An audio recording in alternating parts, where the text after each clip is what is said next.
We have been working very, very hard to create something really special, and we've done a lot, and tonight we are going to show you a lot. Ambitious developers have long promised the moon, fueling hype cycles that, in turn, drive pre-order sales. Occasionally, these projects vanish unceremoniously, devolving into faint echoes of what could have been. Still, countless others riding high on impossible promises stumble out the door. Redemption arcs, in this case, aren't unheard of, though. And, interestingly, an indie title from a team of 15 developers laid the framework for how to redeem the irredeemable. A passion project that snowballed into an industry-wide phenomenon, No Man's Sky's very premise as a space exploration game vowed to deliver so much more than the moon. Developer Hello Games established the parameters for an interactive universe replete with star systems, unique lifeforms, and 18 quintillion planets. Optimists bought into the fanfare. Skeptics thought it too good to be true. Ultimately, Hello Games would have the final say.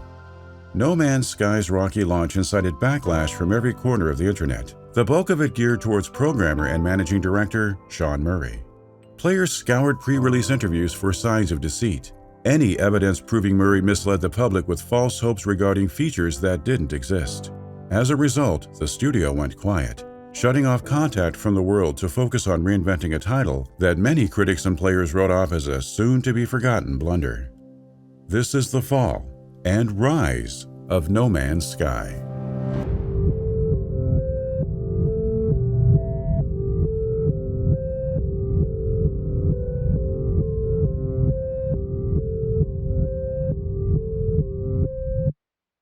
Today's video has been brought to you by Raid Shadow Legends. This turn-based fantasy RPG phenomenon needs little introduction.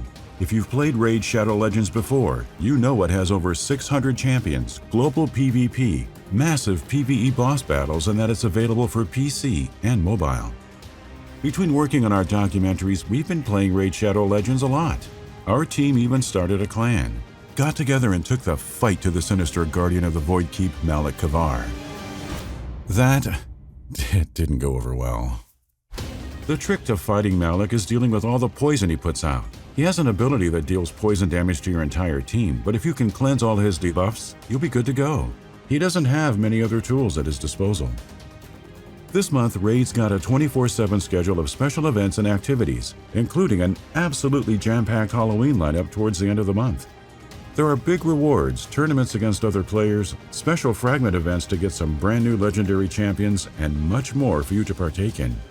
If you want to get a massive head start in Raid, all you have to do is hit the link in the description or scan our QR code, and you'll get an epic hero, 200,000 silver, 1 XP boost, 1 energy refill, and 1 ancient shard, so you can summon an awesome champion as soon as you get in game.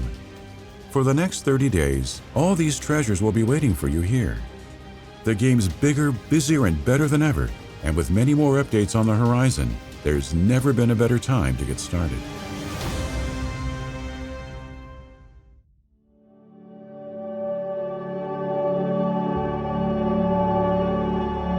Along with Dave Ream, Grant Duncan, and Ryan Doyle, Sean Murray co-founded the Guildford UK-based Hello Games in 2008.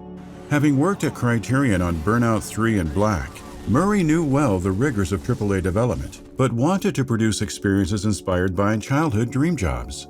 The group's breakout endeavor thus came in the form of side-scroller Joe Danger, which starred an Evel Knievel-esque stuntman modeled after one of Duncan's old action figures.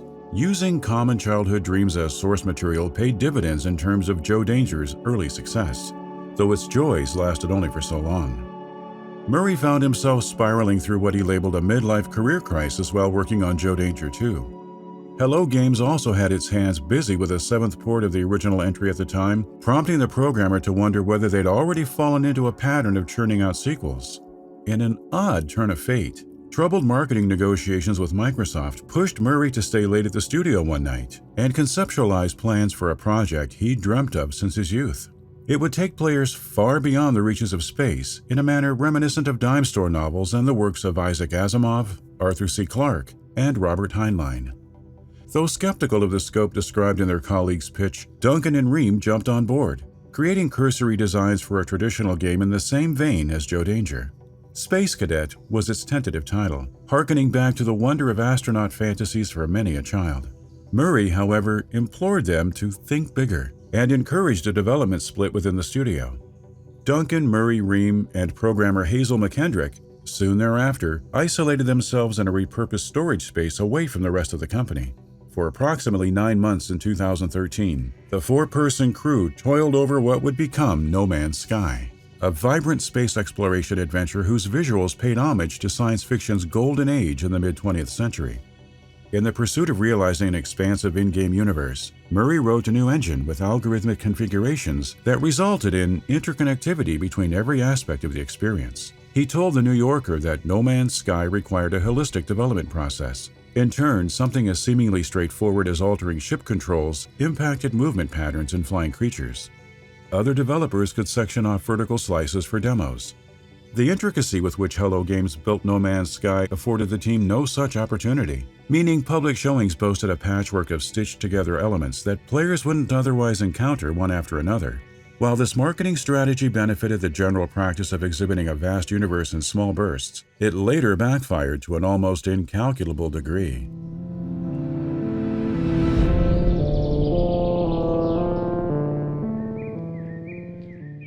Days before premiering the reveal trailer at Spike TV's 2013 BGX Awards, Hello Games shopped No Man's Sky's footage around to different publishers across the industry.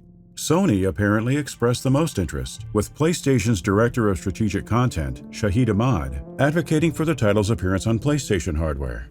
The publisher further extended a helping hand in the aftermath of a devastating flood on Christmas Eve 2013, which ruined thousands of dollars worth of equipment.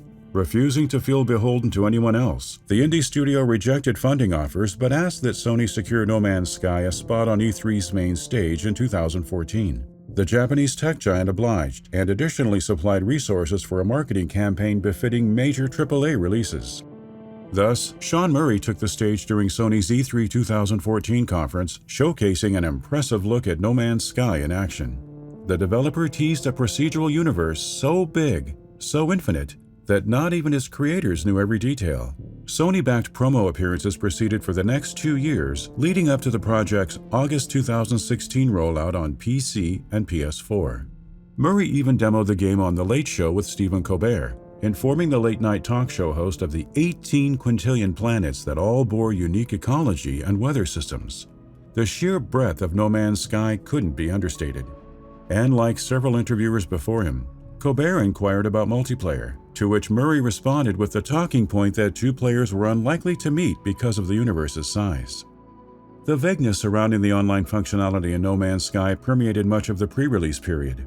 Players could name their fauna and creature discoveries in-game, and other users had the chance of stumbling across those markers while exploring, giving credence to the idea that everyone played a small role in Hello Games' wide-spanning universe. However, the developers balked at the possibility of friends purposefully meeting up to explore No Man's Sky together, and instead created a multiplayer experience akin to Journey, whereby users ran into each other at random. On the off chance that 2 people did interact, Murray insisted they'd see each other's character models. Yet 2 PS4 players debunked that notion on day 1, as they streamed themselves on the same planet, standing in the same location, neither able to spot the other. This constituted one shortcoming players referenced when calling into question the integrity of Murray's interviews. Multiple Reddit users and YouTubers made it their mission to identify every disparity between the marketing for No Man's Sky and the final product. To some, subpar graphics, disappointing planetary physics, minimal biome variety, and a lackluster resource and crafting system all highlighted the studio's failure at delivering on long-held promises. Yet not every expected feature received explicit confirmation. Murray merely implied the existence of some mechanics when conversing with the press, often answering questions in such a manner that left the topic of discussion shrouded in ambiguity. Fair or not, Hello Games' promotional tactics ultimately resulted in consumers filing false advertising complaints with the UK-based Advertising Standards Authority. While the claims cited footage on the No Man's Sky Steam page didn't reflect the shipped game, the ASA's investigation examined all potentially deceptive marketing materials. The findings, however, unearthed no wrongdoing on the part of Hello Games. In quoting the development team, the ASA ruled that No Man's Sky's procedural nature meant it would be difficult to recreate the exact scenes from ads, yet the content experienced by all players bore a similar enough appearance to advertised materials. The investigation's conclusion marked only the first of many small victories for the indie developer.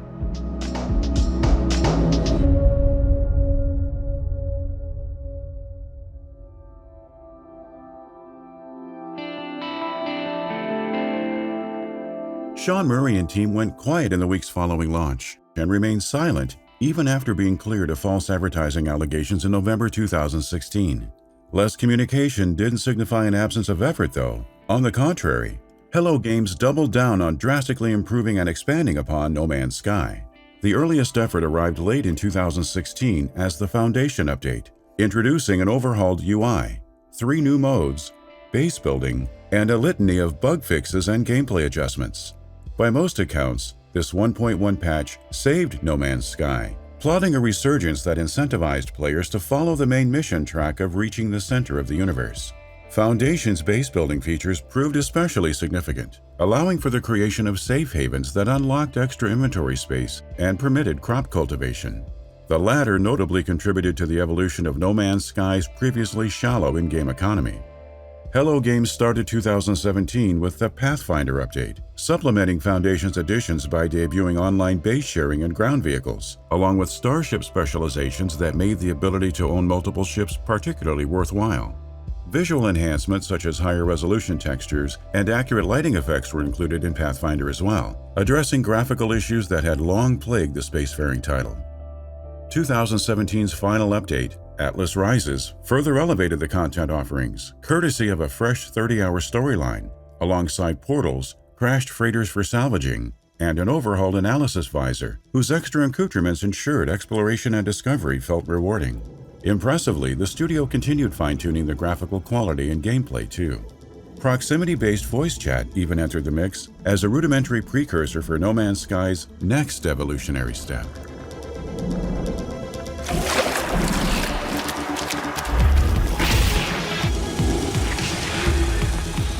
2018 represented an incredibly transformative year for Hello Games. Not only did No Man's Sky finally migrate to Xbox One, but Sean Murray also broke his self-imposed silence and spoke to media outlets for the first time in nearly 2 years. Murray's return to the spotlight provided clarity concerning the original launch debacle, as the programmer admitted to being in over his head. Speaking with Vice, he additionally agreed with the notion that interviews took place too early in the process, a mistake which informed Hello Games' naive tendency to publicly discuss in-development features. And though fans and press alike appreciated Murray's down-to-earth demeanor and lack of PR training, the man himself grew to understand why publishers relied so heavily on strict protocols. In terms of the studio's own external partners, Sony came under fire for its part in supposedly overhyping No Man's Sky. Its failure to stifle pre-launch confusion and post-release chaos served as yet another critique leveled against the publisher. PlayStation executive Shuhei Yoshida's comments during a Eurogamer interview, wherein he censured Hello Games' poor PR strategy, only inflamed public opinion of Sony's role in the marketing. Murray absolved Sony of blame, however, reasoning that his team chose to align with PlayStation. The publisher only ever did its job as a publisher, he argued. Fortunately for Hello Games, the hardships eventually morphed into victories. Yoshida and other public-facing figures became the space adventure's biggest cheerleaders, thanks to one of the reasons Murray & Co. returned to the public eye, No Man's Sky Next. The Next update in July 2018 brought a bevy of much-requested features, chief among them a full multiplayer experience. Finally, players could team up with friends, design communal bases, and participate in multiplayer-specific missions. Plus, third-person view, character customization, graphical improvements, and a space station marketplace rounded out the offerings in Next. No Man's Sky had evolved into a brand new game. Lapsed players returned in droves. Newcomers had plenty to sink their teeth into. Meanwhile, Hello Games kept tinkering. Over a dozen major updates have gone live since then. As such, those who let the dust settle on their virtual spaceships would be surprised to see the implementation of virtual reality. The awe-inspiring living ships and the successful addition of crossplay between consoles and PC have proven showstoppers in their own right, too. Gameplay-wise, the advent of mechs in the ExoMechs update transformed No Man's Sky further still. And Hello Games has yet to slow its ongoing support. It's no wonder the title won Best Ongoing Game during the Game Awards 2020, beating out heavy hitters from Call of Duty Warzone and Fortnite to Apex Legends and Destiny 2. It's no wonder No Man's Sky's redemption arc remains the gold standard either, the measure by which all games with botched launches get judged in terms of subsequent triumphs or failures. Sure, No Man's Sky fell upon taking its first steps, then stumbled through a PR nightmare with little to no guidance lighting the way. Somehow, Hello Games found the right path, rising to a challenge few could have predicted the group of 15 to accept.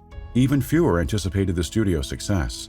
But the initial backlash, the heightened rhetoric, the once ceaseless negativity constituted only a relic of No Man's Sky's past.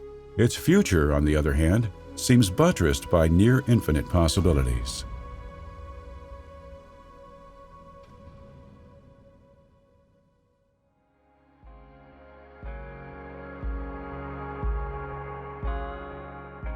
Thank you for watching.